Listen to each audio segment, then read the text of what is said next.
வணக்கம். இன்றைக்கி நான் வந்து இது முட்டைகோஸ் பொரியல் பண்ணி காமிக்க போகிறேன்.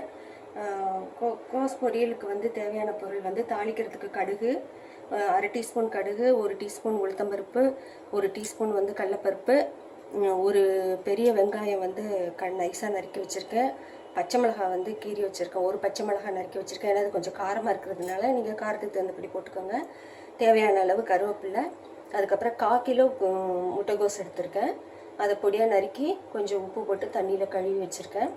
அதுக்கப்புறம் தேவையான அளவு உப்பு, கடைசியாக போடுறதுக்கு தேங்காயும் கொஞ்சம் துவரம்பருப்பு வேக வச்சு வச்சுருக்கேன். அவ்வளோதான்.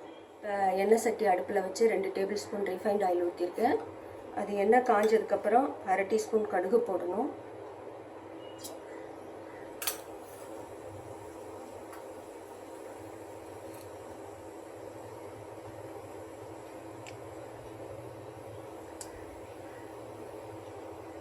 கடுகு பொரிய ஆரம்பிச்சிருச்சு. இப்போ உளுந்து,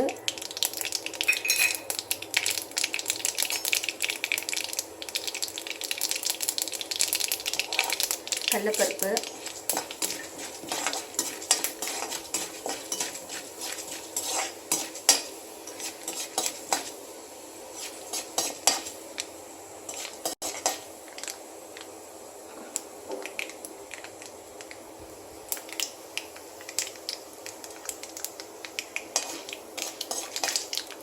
இது செவந்து வருது.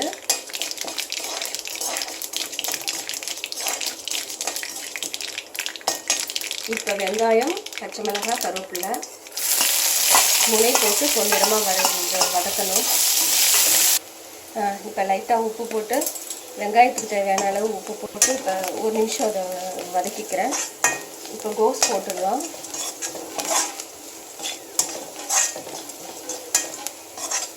இது மாதிரி பொடியாக நறுக்கி வச்சுருக்கேன்.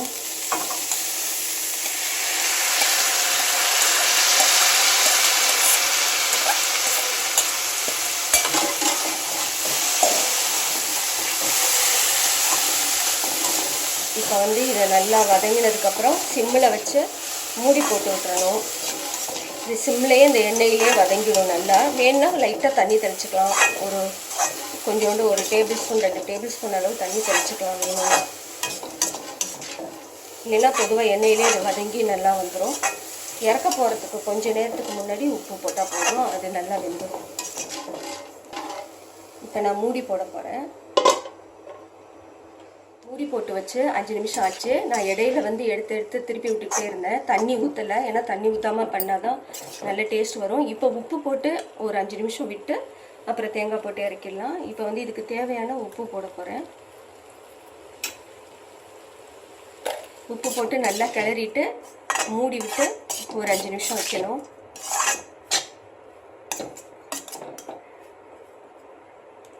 இப்போ மூடி போடுறேன். இன்னும் கொஞ்சம் நேரம் வெந்துச்சுன்னா அப்புறம் தேங்காய் போட்டு இறக்கிடலாம். இப்போ 5 நிமிஷம் ஆயிடுச்சு. இப்போ மூடி எடுத்துட்டு இப்போ இதுக்கு தேவையான தேங்காய் எடுத்து வச்சுருக்கேன். தேங்காயும் கொஞ்சம் வெந்த துவரம்பருப்பு 2 போட்டு இறக்கிட வேண்டியதுதான்.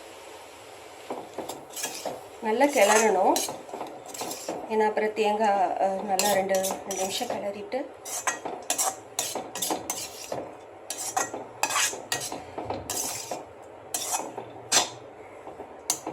இப்போ ஸ்டவ்வை நிறுத்திடலாம். வெந்துருச்சு. இப்போ இந்த கோஸ் பொரியல் தயாராகிடுச்சு. செஞ்சு பார்த்துட்டு எப்படி இருக்குன்னு சொல்லுங்கள். நன்றி.